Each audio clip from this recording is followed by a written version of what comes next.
Bien-aimés dans le Seigneur, Shalom, je vous salue au nom puissant de Jésus-Christ de Nazareth. Partout où vous êtes, soyez bénis dans le nom de Jésus. Que le Saint-Esprit soit avec vous. Que le Père soit avec nous du début à la fin de ce programme, de ce message d'aujourd'hui, bien-aimés. Encore une fois, Shalom. Avant de commencer, comme d'habitude, nous allons prier pour laisser ce moment entre les mains du Seigneur. Prions. Dieu Tout-Puissant, Dieu de gloire, Dieu de la Bible, dans le nom puissant de Jésus-Christ de Nazareth, Seigneur, je laisse ce moment entre tes mains. Saint-Esprit, l'enseignant par excellence, viens nous enseigner, viens nous parler au travers des Écritures, afin que nos esprits se remettent en ordre, afin que nos vies puissent être en harmonie avec toi, ô Seigneur. La Bible dit dans Osée chapitre 4, verset 6, que mon peuple est péri parce qu'il lui manque la connaissance. Seigneur Dieu Tout-Puissant, Dieu de gloire, augmente-nous la connaissance. Que tout ce qui n'est pas de toi s'éloigne loin de nous. Dans le nom de Jésus, Papa, laisse que mon frère et ma sœur qui vont écouter ce message, que ce message puisse trouver place dans leur vie et puisse comprendre et changer leur mode de vie. Dans le nom puissant, glorieux de notre Seigneur Christ Jésus, que j'ai ainsi prié. Amen.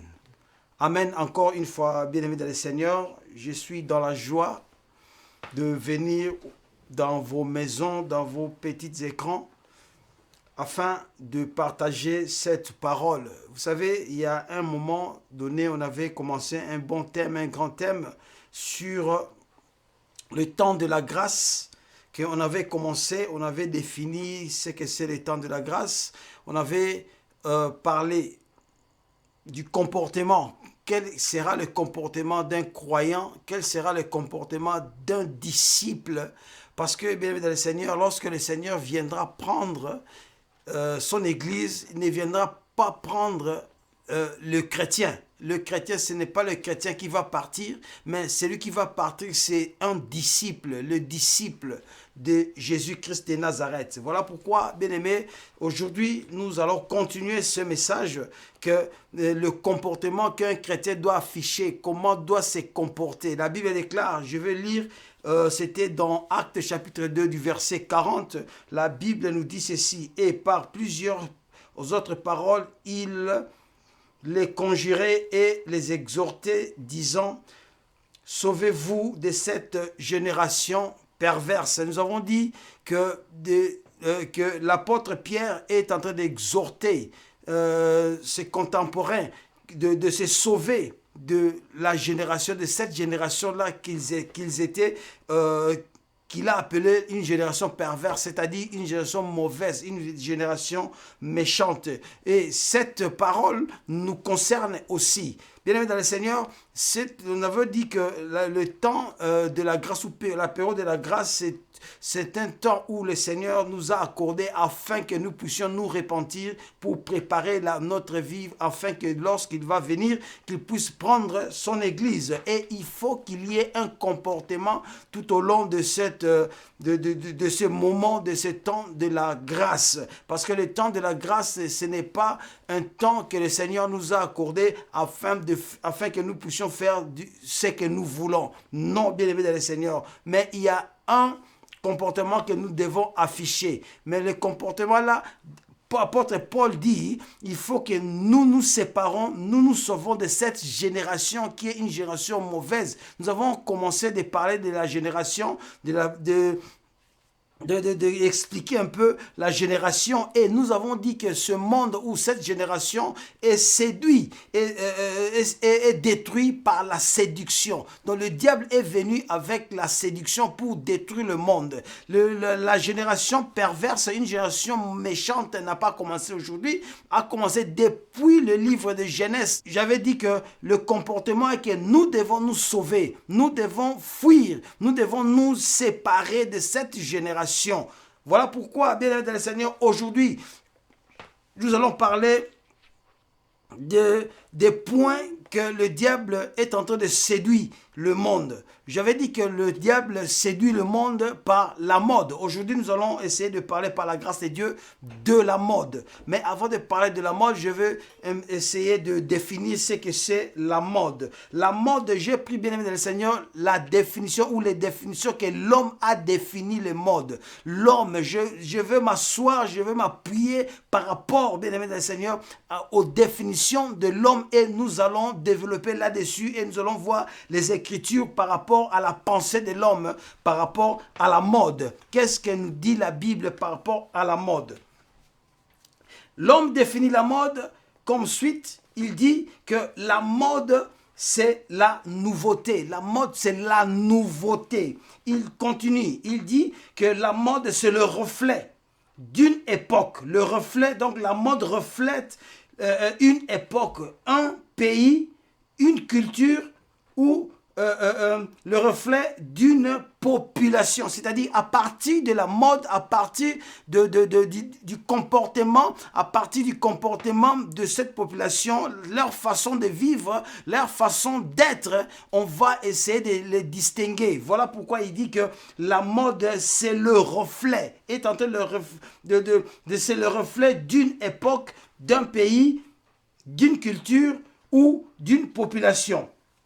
D'autres définitions, la Bible, l'homme définit la mode comme étant un moyen d'affirmer son rang social, son pouvoir d'achat ou sa personnalité. Donc la mode définit, la mode c'est un moyen pour affirmer. Donc l'homme, celui qui est dans la mode, affirme, donc montre son rang social. Son rang social, il affirme son rang social, il affirme son pouvoir ou d'achat ou sa personnalité. Et bien évidemment, Seigneur, il y a une définition que lorsque j'ai fouillé dans les définitions que l'homme a définies la mode, il y a une définition qui m'a frappé, une définition qui est vraiment, c'est par là que je veux vraiment m'asseoir.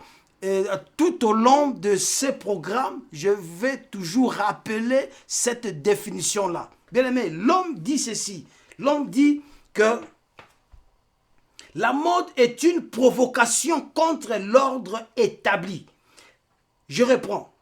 La mode est une provocation contre l'ordre établi. Retenez cette définition. Donc, lorsque l'homme est venu a commencé à faire la couture, a défini la mode, commence pour la façon de vivre, de s'habiller, il a dit que la mode, c'est une provocation contre l'ordre établi.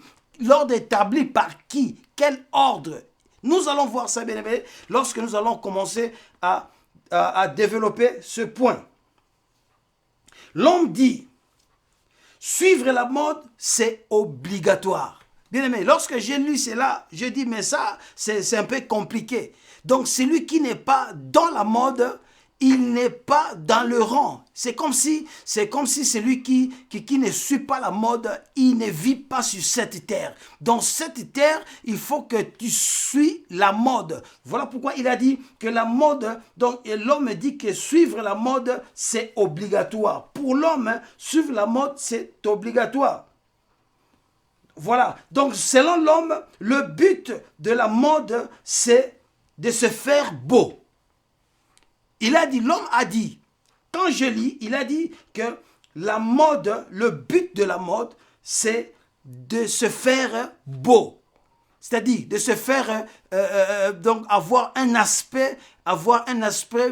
bon aspect devant le monde, devant les gens. Lorsqu'on te voit, on t'acclame, lorsqu'on te voit, on t'apprécie. Donc tu deviens beau. Donc, si tu deviens beau, cela veut dire que tu n'étais pas beau. C'est-à-dire que tu étais ou vilain ou vilaine. Mais lorsque tu appliques la mode, donc c'est pour te faire beau.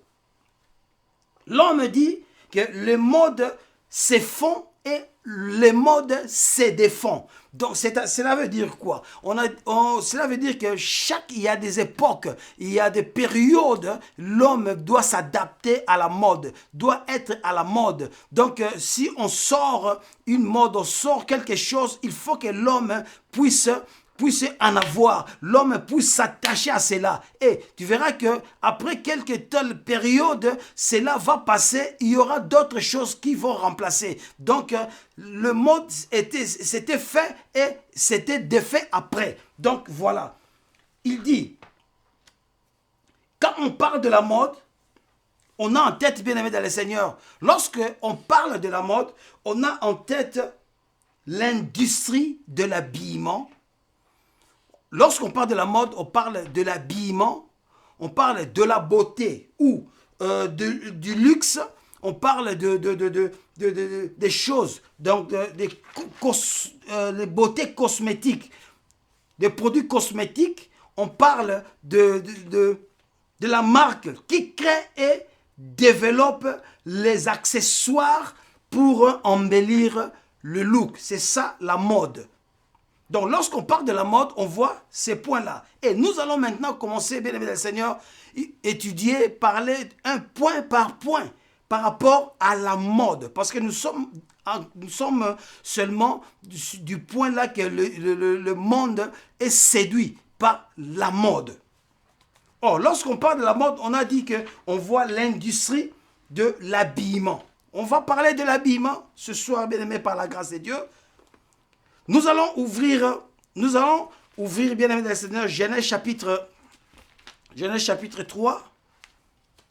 Je suis dans Genèse chapitre 3, nous allons lire du verset 7 et le verset 21.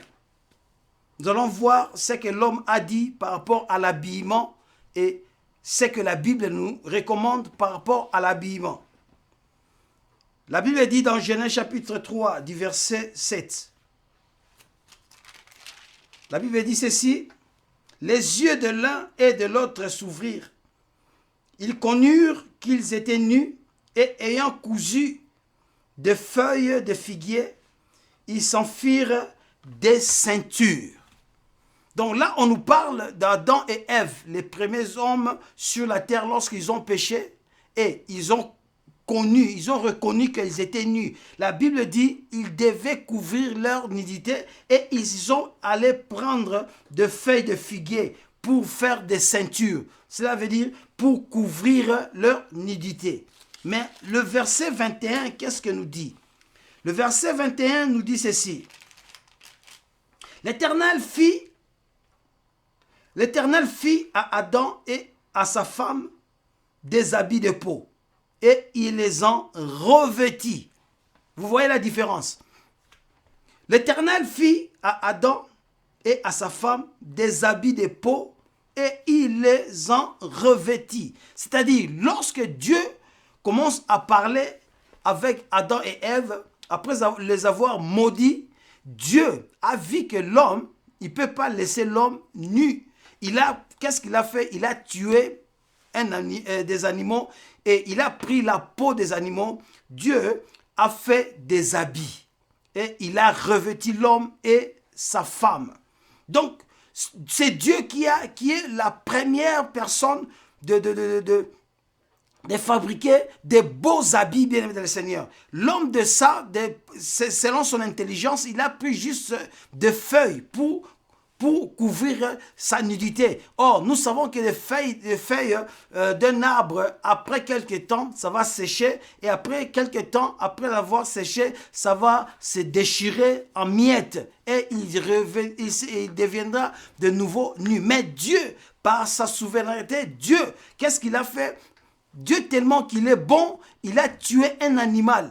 Il a tué un animal, il a pris la peau, il a fait des habits. Parce que la peau d'un animal ne peut pas être détruite. Il sera toujours en bonne et due forme, bien aimé le Seigneur. Et le but que Dieu a fait, les habits, c'est pour revêtir l'homme, afin que l'homme puisse revêtir tout son corps. Et ce n'est pas seulement couvrir sa nudité, mais pour revêtir tout son corps.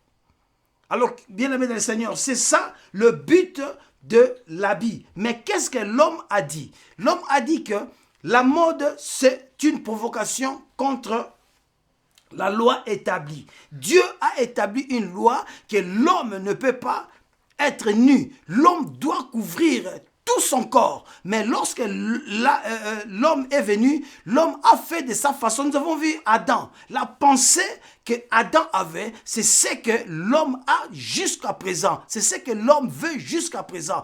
Adam avait couvert juste la partie intime. Mais Dieu les a couverts tous leur corps. C'est ça, bien aimé dans le Seigneur. Et selon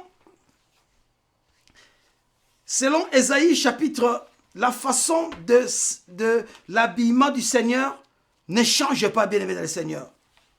La façon de l'habillement du Seigneur, la façon de la pensée de Dieu ne change pas. Or, nous avons lu que la mode se fond, les modes se font, et les modes se défont. Mais quant à Dieu, cela ne change pas. Tel qu'il a créé, tel qu'il avait dans sa pensée, c'est jusqu'à présent. Nous allons voir, bien aimé dans le Seigneur, dans les Écritures, comment l'homme doit s'habiller, comment Dieu aussi s'habille, parce que Dieu aussi s'habille. Bien aimé, Ésaïe chapitre 6, du verset 1. Ésaïe chapitre 6, du verset 1, qu'est-ce que la Bible nous dit? Ésaïe chapitre 6,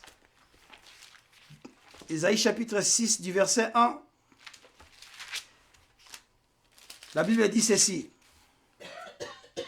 L'année de la mort du roi Osias, j'ai vu le Seigneur assis sur son trône, très élevé, et le pan de sa robe remplissait le temple. Le pan de sa robe remplissait le temple. Là, c'est le prophète Ésaïe est en train de parler dans sa vision qu'il a vu le Seigneur sur son trône. Le Seigneur dans son royaume, sur son trône, il dit que le pan de la robe, il ne parle pas de pan de son pantalon, le pan de sa culotte, le pan de sa chemise, le pan de sa robe. Il dit le pan de sa robe. Bien aimé dans le Seigneur, même si nous lisons dans Exode chapitre 28, du verset 4, nous allons voir que le Seigneur est en train de dire à Moïse de faire des habits pour Aaron, des habits sacerdotaux, bien aimé dans le Seigneur.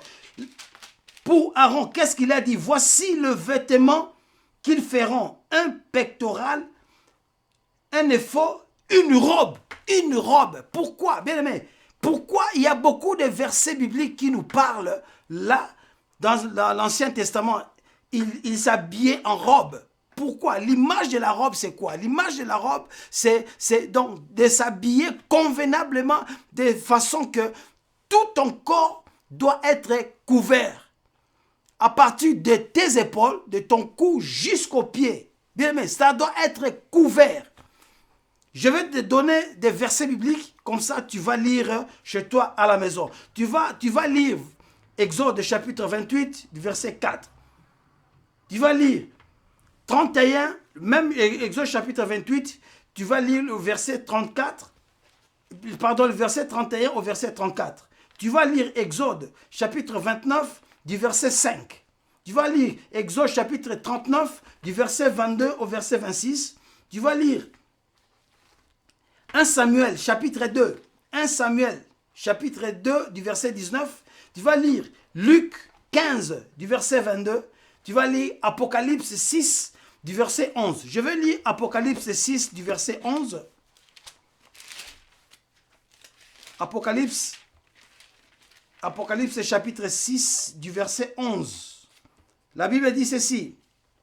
Une robe blanche fut donnée à chacun d'eux. Je commence à partir du verset 9. La Bible dit, quand il ouvrit le cinquième sceau, je vis sous l'autel les âmes de ceux qui avaient été immolés à cause de la parole de Dieu et à cause du témoignage qu'ils avaient rendu. Verset 10. Ils crièrent d'une voix forte en disant, jusqu'à quand, Maître saint et véritable, tarderas-tu à juger et à tirer vengeance de notre sang sur les habitants de la terre? Verset 11, écoutez. Une robe blanche fut donnée à chacun d'eux. une robe blanche fut donnée à chacun d'eux. Même les anges au ciel portent des robes. Même le Seigneur lui-même porte des robes. Le Seigneur, quand il était sur la terre, il portait une robe.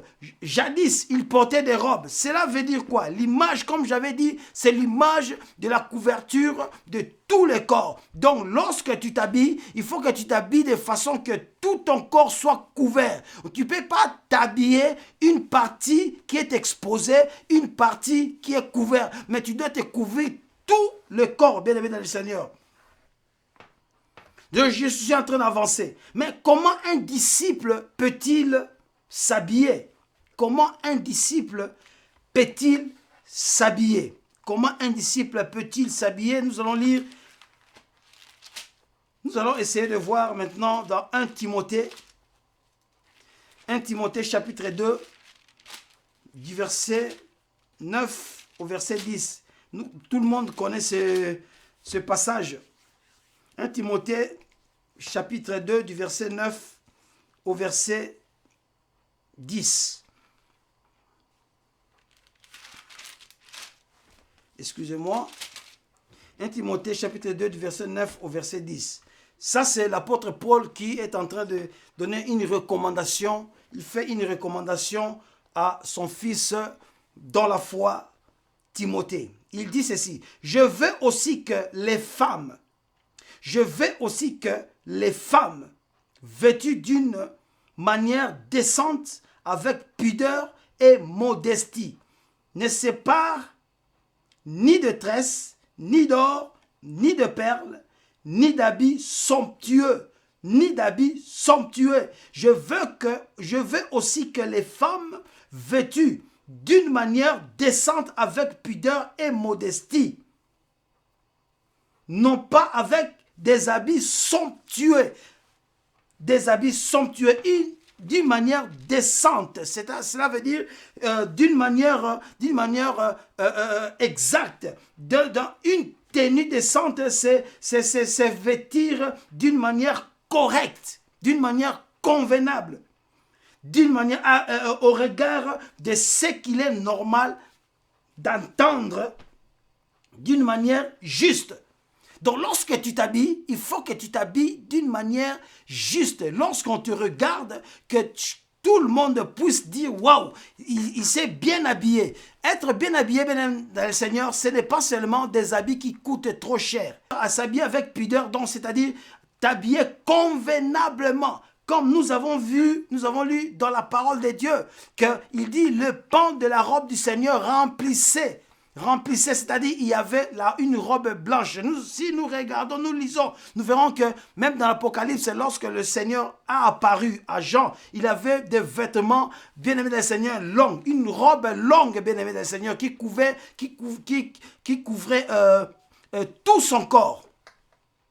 Et lorsqu'on parle de la femme, dans la Bible, on ne parle pas non seulement de la femme, comme être humain, mais on parle de l'Église, et donc on parle aussi des hommes. Donc étant, bien-aimé dans le Seigneur, un chrétien, étant un disciple, nous devons savoir comment nous habiller. Ce qui m'étonne, bien-aimé dans le Seigneur, il y a même ce que nous appelons les chrétiennes, bien-aimé dans le Seigneur, s'habillent comme j'insiste là, ils habillent comme des païens. Ils habillent comme des païens. La Bible nous dit, quel rapport y a-t-il entre les ténèbres et la lumière? Quel rapport y a-t-il entre les ténèbres et la lumière? Quel rapport y a-t-il entre les ténèbres et la lumière? Quel rapport y a-t-il entre l'habillement, bien aimé du Seigneur, d'un chrétien et l'habillement d'un païen? Les mondains, bien aimés du Seigneur, s'habillent comme ils veulent. Mais nous ne pouvons pas nous habiller comme nous voulons. Oui, bien aimé du Seigneur. Oui, bien aimé du Seigneur, la Bible dit, tout m'est permis, mais tout n'est pas utile. Tout m'est permis, mais tout n'est pas utile. 2 Corinthiens chapitre 6 verset 4. nous dit, quel rapport y a-t-il entre la lumière et les ténèbres? Tu verras ça dans 2 Corinthiens, chapitre 6, du verset 14.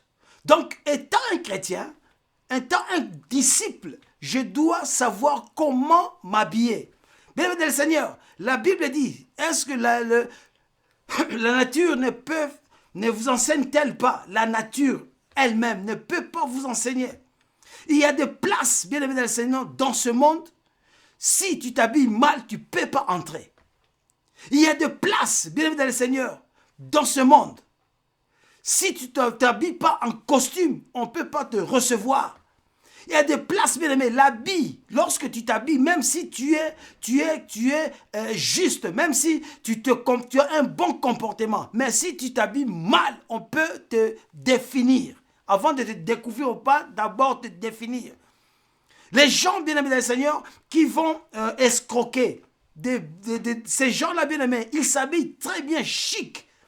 Ils sont en veste, en cravate, bien parfumée, une belle voiture.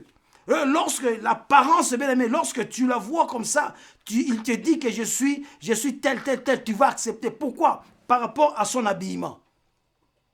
Je ne pense pas que, bien aimé dans le Seigneur, une femme ou une fille, une sœur, qu'il a trouvé un fiancé, il va présenter son fiancé à sa famille et que son fiancé s'habille comme un voyou. Il met des fashions, des pantalons déchirés par-ci, par-là, bien aimé le Seigneur. Je crois que lorsqu'il va présenter son fiancé, même s'il a un bon caractère, un bon comportement, on va le juger d'un voyou. Pourquoi? Parce qu'il s'est mal habillé. Même une sœur, bien aimée dans le Seigneur, lorsque tu t'habilles mal, on va te définir, bien aimé, comme une femme moins sérieuse. Voilà pourquoi, bien aimé, nous sommes obligés de bien nous habiller. Pardon, Tite chapitre 2, du verset 3. Tite. Nous sommes dans Tite chapitre 2, du verset 3.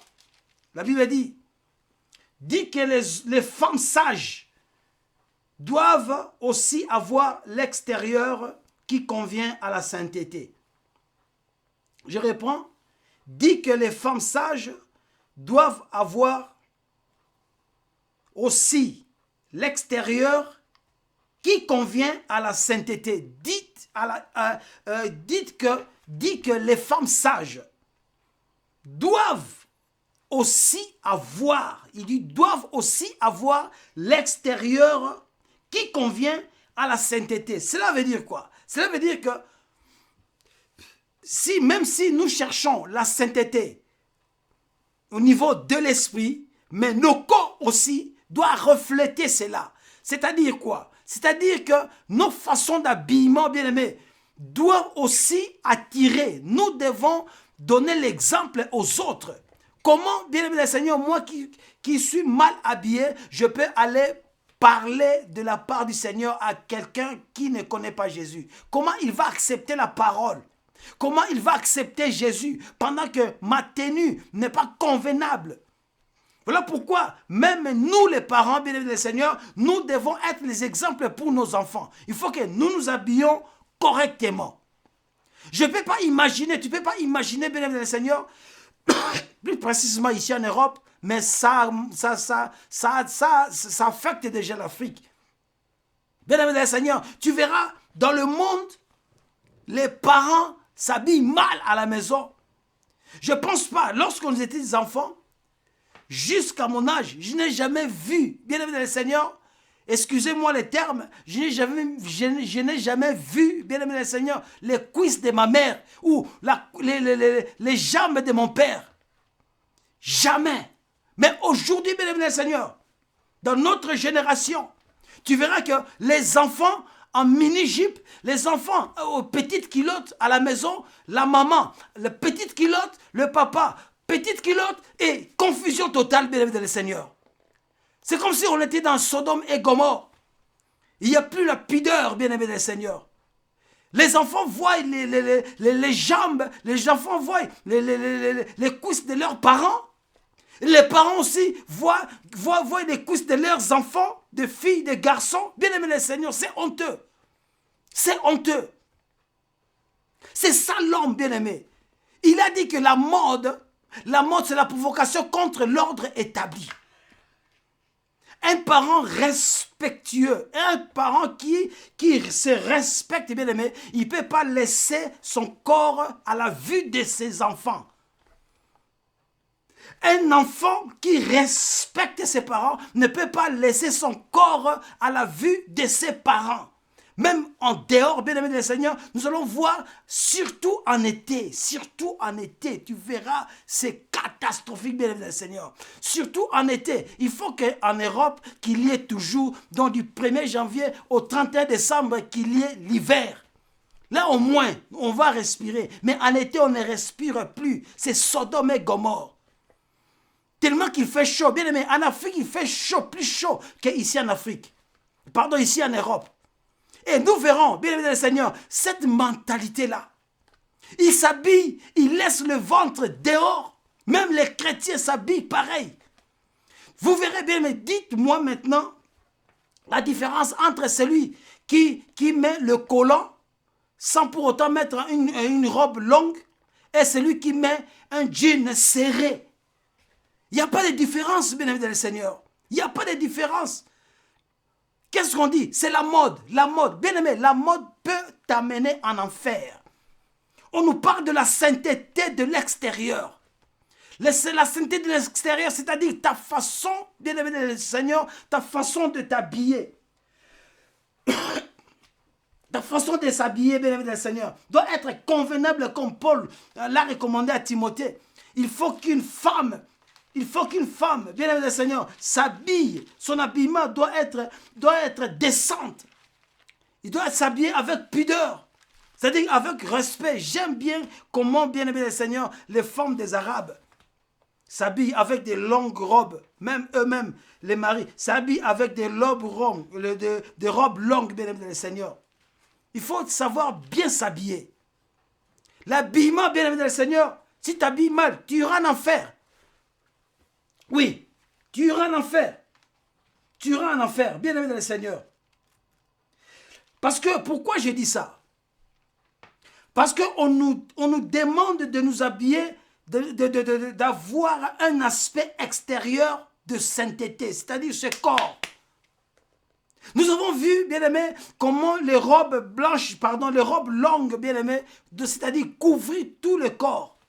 Mais l'homme aujourd'hui ne couvre pas tout son corps. Il laisse une partie, bien aimé du Seigneur, à la vue. Vous croyez que c'est ça, c'est la beauté? Parce que nous avons vu que ça c'est la beauté. C'est la beauté, oui. Tu dis que c'est la beauté, mais c'est l'enfer, bien aimé. Laissez le monde marcher comme il marche. Mais nous, en tant que chrétiens, nous devons savoir comment nous habiller. Même à l'église, tu verras qu'il y a des sœurs, bien aimées du Seigneur, qui s'habillent, ils laissent son dos nu. Une robe, bien aimé le Seigneur, jusque là, aux cuisses. Sans gêne, bien aimé le Seigneur, il ne se gêne pas. C'est honteux. Un enfant de Dieu, bien aimé, doit s'habiller, doit bien s'habiller. On n'est pas, bien aimé le Seigneur, on n'est pas de païens. On n'est pas de païens, on a un Dieu qui est saint, qui nous recommande aussi la sainteté du corps. Extérieur, bien aimé dans le Seigneur. Extérieur. Je vais lire Matthieu chapitre 6 du verset 28. Matthieu chapitre 6 du verset 28. Qu'est-ce que la Bible nous dit?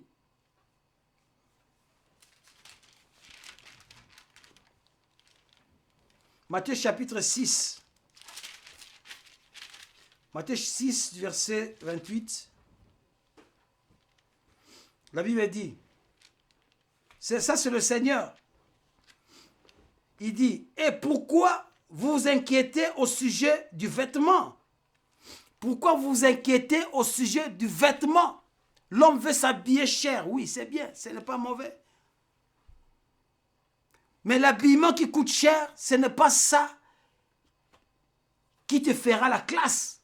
Devant les hommes, oui, mais devant Dieu, ce n'est pas ça, bien-aimé dans le Seigneur.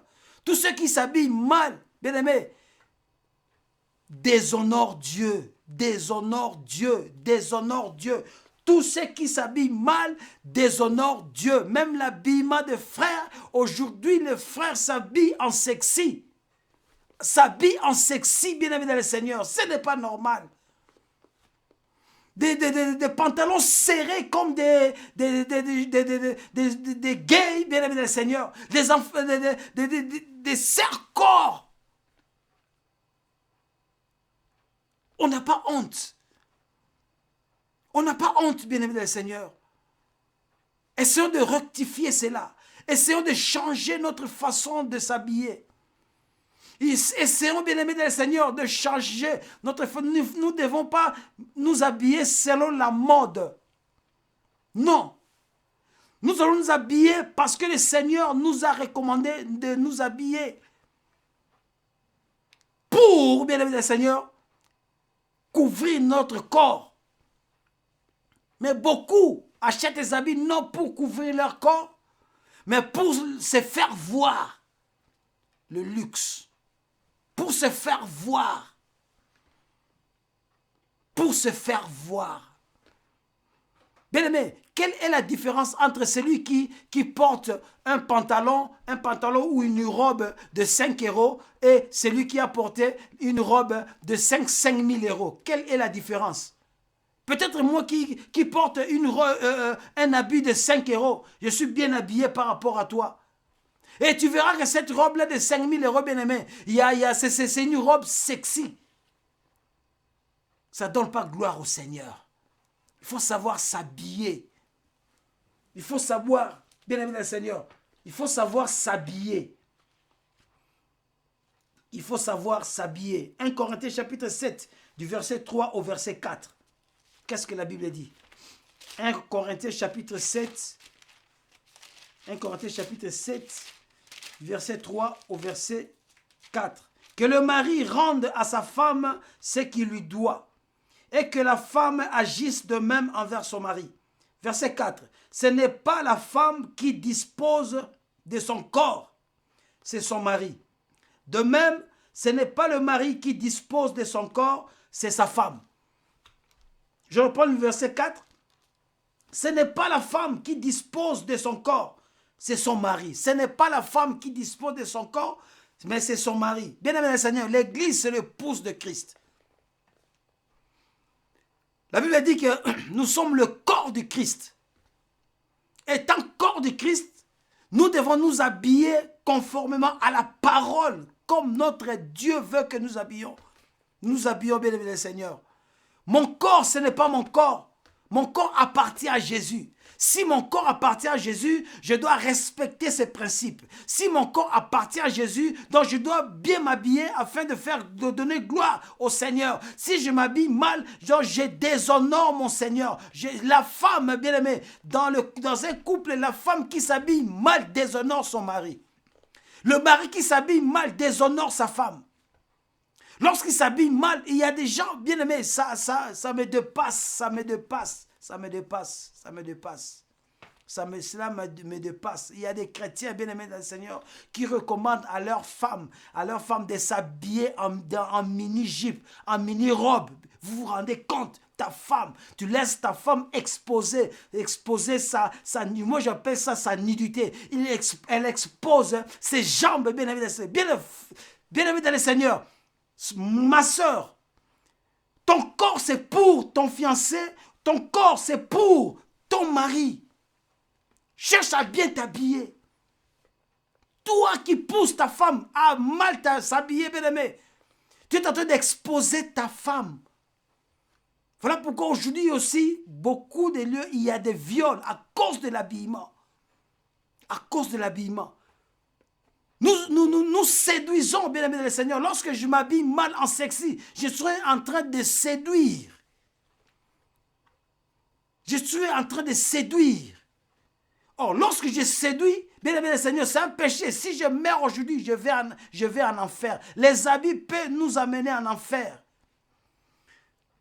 Je peux midi, soir, prier, prophétiser. Rakababa, rakababa, rakababa. Mais si je m'habille mal, bien aimé dans le Seigneur, cela ne sert à rien.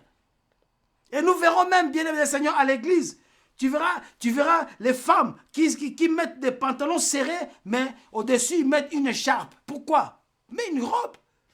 Pourquoi il faut mettre une écharpe? Et lorsqu'il sort de l'église, il enlève l'écharpe. Donc on ne s'habille pas bien quand on vient à l'église. Il faut savoir que partout nous sommes, Dieu nous voit. Partout nous sommes appelés les enfants de Dieu. Donc nous devons bien nous habiller. Nous devons bien nous habiller correctement. Nous devons nous habiller correctement. Mais j'ai beaucoup de choses à dire. J'ai beaucoup de choses à dire. J'ai beaucoup de choses à dire. Il faut chercher à bien s'habiller. 1 Pierre chapitre 3, du verset 3 à 4. C'est par là que je vais m'arrêter. 1 Pierre chapitre 3, du verset 3 à 4. 1 Pierre chapitre 3, du verset 3 à 4. La Bible dit: ayez non cette parure extérieure qui consiste dans les cheveux tressés, des ornements d'or ou les habits qu'on rêve. Les habits qu'on rêve. Qu'est-ce que tu rêves? Quels sont les habits que tu rêves? Les habits sexy, les habits qu'on rêve. Les habits qu'on rêve. Lorsque tu rêves, c'est-à-dire, donc tu mets tout ton esprit dans la mode. Il y a des gens, bien aimés du Seigneur, j'avais suivi à l'internet un homme de Dieu qui dit que son nom est écrit dans la liste chez Versace, chez Dolce Gabbana, chez Emporio, chez ceci, chez les grands couturiers. Donc ici, il ne s'habille pas des choses de griffes. C'est comme si il ne s'est pas habillé, bien habillé. Bien aimé, c'est une idolâtrie. Celui qui s'attache à la mode, c'est une idolâtrie. C'est une idolâtrie. C'est une idolâtrie. Tu es esclave de la mode.